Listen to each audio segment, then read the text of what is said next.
Müşküman, bəs bizim bu cəmiyyətimizdə bizə nümunə ola biləcək, bunu bizə öyrədə biləcək insanlarımız, ağbirçəklərimiz, ağsaqqallarımız sizcə kifayət qədərdir? Onlar heç vaxt kifayət qədər deyil, təəssüf ki. Təəssüf ki, insanların çoxsu ömrünü qulağına yeyirlər. Bunu Quran da deyir, sən insanların çoxsunu azmış görəcəksən. İnsanların çoxsu o biri sahilə çatmadan bu biri sahildə xiffət çəkə-çəkə ölürlər. Heç suya da atılmırlar ki, keçsinlər çayı o tərəfə. Budda belə deyirdi. İnsanların çoxsu heç cəhd belə eləmir o biri sahilə çatmağa. Xırda arzularla özlərini oyalayırlar.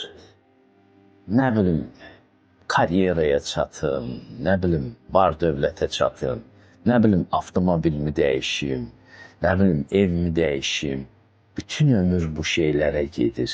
Nə bilim, uşağım prestijli universitetə girsin, bir 3 gün sevinim, öyünüm.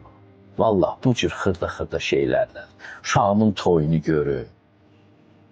Və bu çox balaca hədəflərdir. Və adamların çoxsu bu balaca hədəflərə ömrünü həsr eləyə-eləyə qocalırlar və həyatdan köçürlər. Heç nəyə çatmadan. Və Quran da bunu deyir ki, tamam deyir, öləndən sonra tam peşman olacaqsınız hamınız. Ölüm ayağında çox peşman olacaqsınız ki, ömrünüzü boşuna yaşadınız. Amma deyir, bu peşmançılıq sizə nə verəcək ki? Sizin gedəcəyiniz uzun bir yol var.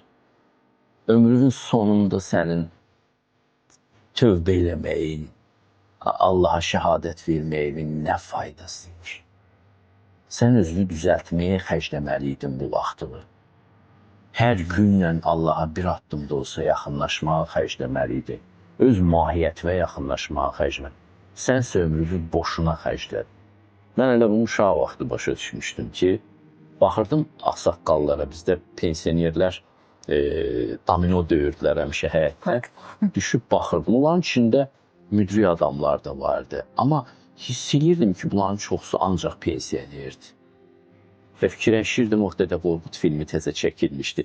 Deyirdim, bu Dədə Qorqudlar hara getdilər görə? Niyə insanların çoxsu yaşlananda Dədə Qorqud olmur? Sadəcə təqaüdçü olurlar. Niyə boşuna mı keçirirlər həyatlarını? Təəssüf ki, insanların çoxsu şöhrət üçün, diplom üçün yaşayırlar. Vaxtda buna sərf olur.